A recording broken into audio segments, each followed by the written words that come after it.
In 2010, a low-definition freeware adventure game called The Journey Down Over the Edge was released. Then a higher-definition remaster version was released in 2012, and the Swedish indie developer Goblin managed to turn it into an impressive trilogy, the third chapter released in 2017. They worked on this trilogy for basically 7 years, moving their studio from Sweden to Tanzania, Africa, gaining lots of influence from its culture that can be seen in the game, then moving back to Sweden and traveling across 3 continents promoting their game. Goblins worked really hard on their game, and after watching their video where they talk about the history of their studio and the Journey Down's development, it's clear that they were really passionate about their game. Now the question is, did all that hard work pay off? My name is Siperos, and these are my thoughts on the Journey Down trilogy. Before we start though, there is something I think I should mention real quick, just to be completely transparent. The third chapter of the trilogy was crowdfunded on Kickstarter in 2015, and I am one of those backers. I pledged approximately $90, enough to get physical copies of the trilogy in a fancy game box, which I, and everyone else as far as I know, have still yet to get. So Goblins are rather slow on that front. But regardless of all of that, I think I can look at the game objectively and bring up its strengths and weaknesses fairly. So keep this in mind while watching this video, and you be the judges whether I'm being too harsh or too easy on the trilogy. Now that that's out of the way, let's start. Well, actually before I start to talk about the games themselves, there are 2 criticisms I have about their releases. First, I am not a huge fan of episodic adventure games where the game is split into multiple parts, to 3 in this case. Although to the Journey Down's credit, the endings of the first 2 chapters are satisfying enough, while knowing that the story continues, so you are not left with cliffhanger endings. But the biggest criticism I have is about the pace the chapters were released. The first chapter, the high-definition one, was released in 2012, the second in 2014, and the third in 2017. So there was a time window of about 2 then 3 years between chapters, which in my opinion is way too long. During those few years you are very likely to either forget about the game or just simply stop caring about it. While Goblin is a small indie studio with only a handful of people, and thus I can understand why it took so long to release each chapter, it still doesn't change the fact that long time windows between each chapter certainly didn't benefit the game. Now of course it doesn't matter today if you decide to go and pick up the entire trilogy, and truth to be told, it didn't affect me either, since I decided to wait and started playing the first 2 chapters around the time the last one was released. Now let's talk about the games. First, I'll be going through each chapter separately. Rather briefly though, because I don't want this video to be too long. And I want to avoid spoilers, so I try to be rather vague and not give out too much. After that, I give my overall thoughts of the entire trilogy as a package. Starting from the first chapter titled Over the Edge. This is basically the introductory chapter where the main characters are introduced. Bwana, whom you play as, and his brother Kito, who run a gas station right outside the city of Armando. And Lina, a university professor's assistant who is looking for a book called The Journey Down, telling about the Underland, which is an illegal topic to talk about for some reason. Due to their huge electrical bills, Bwana and Kito decided to make a deal with Lina and help her to get to the mysterious Underland. Of course, Lina is not the only one looking for the book.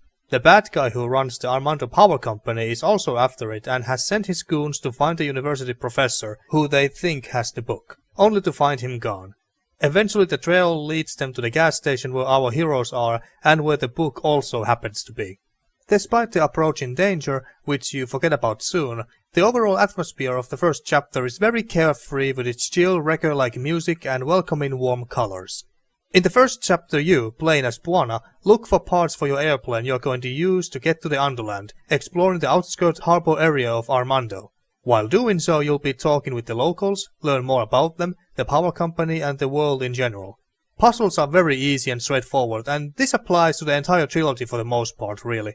There were a couple occasions I got stuck for a short while, but usually because I had to find a certain item or something, not because the puzzles themselves took time to figure out. However, there was one flawed puzzle. Well, actually no, it wasn't a puzzle, and you are about to hear why. More like a flawed design decision. There is one item in the game that you never use, and that is the map. You never use the map for anything yourself manually. Later, once you get inside a yacht's engine room with its captain on your heels, Bwana automatically uses the map to seal the door behind him. The game basically played itself for a moment there. Weird and bad design in my opinion, because they gave you this dead item to your inventory, making you think that you're going to use it for something. If the developers had just placed the mob inside the engine room and have Buana pick it up and seal the door without the player's command, nothing would have changed in the game. But at least there would have been one item less to try on different things, desperately trying to figure out what to do with it, only to find out you won't use it for anything. And no, you can't get to the yacht without the mob. You will have it by the time you get there. Luckily, the developers realized this and thus they never repeat the same mistake. Not in the first or the other two chapters, so they learned from their mistake and that's good. Other than that, the puzzles were logical and straightforward, even too easy for the most part. And it's a rather short chapter too, since I finished it in about 4 hours or less. The other two take in 7-8 hours. The chapter then ends with the trio flying off from the gas station with the goons behind them, only to soon fall down the sea edge into the mists. The second chapter, Into the Mist, starts with a fishing boat and its crew finding and picking up the airplane floating in the ocean and our heroes in it. Eventually the fishermen take the heroes to mist-shrouded town of Port Arthur, and when they arrive they are immediately confronted by the local police and arrested. Buana and Kito are thrown to jail and Lina along with the book are taken away by the police chief. You must first break out from jail, then look for Lina and the book in Port Arthur, find your airplane and get out of town to the Underland. The second chapter has more serious tone than the first one. You'll learn about the corruption of the local police of Port Arthur, especially about the police chief Barlow, how the Armando Power Company is controlling pretty much everything, and you also learn more about Buana's and Kito's adoptive father, who just left them one day years ago without a word, and how he is connected to the mystery of the Underland. And we also find ourselves cornered by pirates while running from the law. It also felt more engaging. And what I mean by that is that the first chapter was rather passive in a sense that nothing was happening between the start and end of the game. All you were doing was collecting the parts you needed for your airplane without any sense of danger or risk, and that's it. But in the second chapter you first have to help the fishermen to find their way back to Port Arthur, break out from prison, find and save Lina and get the book back. There's actually stuff going on and the stakes are rather high, while in the first chapter nothing was happening until the ending cinematic. Which I don't think is a bad thing, mind you. I did enjoy the more relaxed and chill atmosphere of the first chapter. But I think it's good that they made the next two chapters more engaging and story-wise more interesting. Then the third and final chapter of the trilogy, which is just called as Chapter 3 as far as I know. Sky Goblins really wanted to end the trilogy as bombastically as they could, and they did succeed in it, for the most part. The pacing of this chapter felt a little off. We are in the Underland where we got to in the second chapter, and we start from this temple inside a volcano. During the opening credits we see our heroes traveling across the mysterious Underland, clearly inspired by African savannas and jungles. And I couldn't help but think that we were missing their whole adventure on their way to the temple. And we don't even stay in the Underland for long. We very soon learn that the Armando Power Company is destroying the Underland while harvesting its crystal energy and how their operations will affect the city of Armando. And the next thing we know, we are back up in the city of Armando. Yes, up because it's called the Underland for a reason, even though it certainly doesn't look like we are underground. Yeah, I'm not too sure how that works either. So anyway, you see my problem here? We spent 2 chapters talking about and working our way to the mysterious Underland, and when we get there, we are almost immediately sent back up to the city of Armando. We do return back to the Underland as Lina, who stayed behind while the 2 guys returned back. And yes, we do get to play as someone else other than Buana in this chapter for a short time, so that was a pleasant surprise. With Lina we learn more about the Underland's history, legends, and some forgotten gods. But anyway, I wished we had spent more time in the Underland to learn more about it, see new beautiful locations and stuff. And judging from some unused location artwork one of the developers tweeted on Twitter, they did have larger plans for the Underland. I think some of their ideas even included a still thriving civilization of some kind, possibly at least partly inspired by African tribes. That would have been interesting. Overall, I would say that I spent about 1/5 of the chapter in the Underland and the rest in the city of Armando, which is a shame. In Armando we continue to play as Buana, and we learn that the citizens are protesting against the mayor and the Armando Power Company and their oppression. We help this group of freedom fighters, calling themselves as the Resistant Rockers, to stop the power companies and its chairman's evil, catastrophic plans. The ending is a bit of a mixed bag. While it was very bombastic and ended the trilogy on a high note, it at the same time also felt anticlimactic as far as how the villain was handled. And some things were not concluded in a satisfying manner in my opinion. It felt somewhat rushed. I wouldn't be surprised if Sky Goblins had even more ambitious plans for the ending, but because of the lack of time or money or both, they decided to go for this ending, which left me only half satisfied. It felt kinda similar to the Curse of Monkey Island's ending that was also rushed and anticlimactic. So that was the trilogy in a nutshell as far as the story is concerned.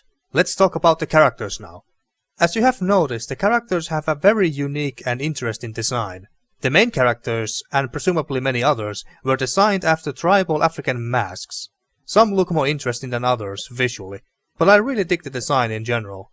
The downside is that they show very little to no emotions because they are masks, essentially. So the voice acting must be really good in order to bring some character and emotion out of them. And it is. I really like the voice acting. Everyone did excellent job. I can't think of anyone whose voice acting I didn't like or felt a bit off or out of place. The main characters, Bwana, Kito and Lina, do work as a trio. Bwana, whom you primarily play as, and Kito are very laid back and chill, and don't let anyone to bring them down or ruin their positive attitude, so they are fun to be around. However, as admirable trait as it is to always look at the bright side even in grim times, I couldn't help but think, sometimes, that they were not taking things seriously when they should. Like in the second chapter when they have been thrown in jail, they didn't seem to mind too much. They still joked and played around like little boys, and I was thinking, guys, you are in jail, and Lina has been taken with the book, you could take this more seriously. Other than that, I liked Bwana a lot as a character. Lina is a perfect counterpart to the two. She's more serious, diligent, smart, and keeps the boys in line and leads the group to the Underland and is just as adventurous. But my most favorite character of the entire trilogy is the corrupt police chief of Port Arthur, Barlow. He was interesting. It's such a shame that he's only in the second chapter. I won't spoil anything, but let's just say that he's not as big of a dick as he first appears. Then the worst character, who, in my opinion, is not only the game's weakest character, but also an overall weakness of the entire trilogy in general. The villain. The chairman of the Armando Power Company. I can't even tell you his name because it's never mentioned. While I did find him intimidating at first, and I liked his voice acting a lot, he ended up not doing a whole lot until the very end of the last chapter. And we didn't have any reason to hate or despise him, other than the fact that he's the chairman of this evil, greedy power company. Nothing on personal level. He's kinda just there in the background. Even the way how he was handled at the end felt anticlimactic, like I mentioned earlier, and is one of the reasons why the ending was a mixed bag for me. Puzzles, like I mentioned earlier, in the entire trilogy were very easy for the most part. Too easy, I would say. The puzzles were very simple and straightforward, and you could easily predict what some of the items you pick up will be used for. I remember how in the second chapter I picked up a corn and was like, well, this is random, what am I supposed to do with this? Make popcorn? And what do you know, I was right. There were some tougher, more creative puzzles as well, but they were very few and far between. One puzzle that I found creative was the one in the second chapter where you had to put a model ship to a pulley and then lower it down so that the lighthouse keeper sees it through a window and thinks it's the infamous ghost ship or whatever and keeps looking through the window, allowing us to adjust the lighthouse mechanism. Perhaps the toughest puzzle in the game was also in the second chapter, at the very end where we are about to open the gate to the Underland, and in order to do that we had to open some sort of lucky mechanism by messing around with runes, an observatory, and we also had to know what time it was to figure out the right combination. I managed to solve it thanks to a suggestion provided by one of the viewers. Even though the game, in my opinion, was too easy, at least something positive came out of this. The journey down made me appreciate difficulty modes in adventure games. Because before I started to play the journey down, I thought that having difficulty modes in adventure games was pointless because why would you pick the easy/normal mode if hard mode offers more puzzles and thus more gameplay? But when I was playing the journey down, I was often thinking, how nice it would be if this game had a hard mode for more experienced adventure game enthusiasts. Today I truly appreciate adventure games with both easy mode for beginners and hard mode for more experienced gamers, and it's largely thanks to the journey down. Then lastly, the graphics and music. Graphically, the Afro-Caribbean vibe is very unique and the game overall looks great, for the most part. There are some very beautiful looking locations in the trilogy. I especially love how Port Arthur's roads look when it's raining, and the water hits the cobblestones, and light reflects from the wet road. Things like cars look very nice and the cinematics look great as well. But there are also some not nearly as impressive looking locations. Like this one here. This location looks like it's not even finished. It looks like a sketch. So some locations got more attention and polish than others. But that didn't bother me too much. And this location you see here, for example, is a place we spent only about a minute or so and don't come back to it. So I understand why they didn't want to spend too much time on this.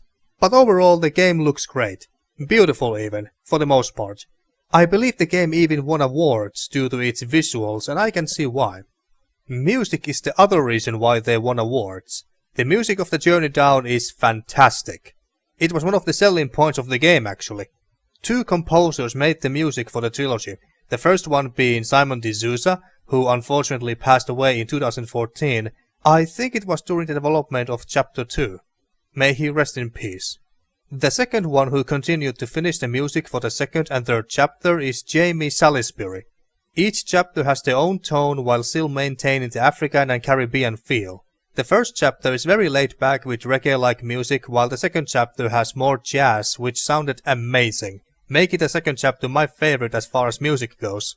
I even once stopped for a moment to listen to this one great piece of music during my Let's Play.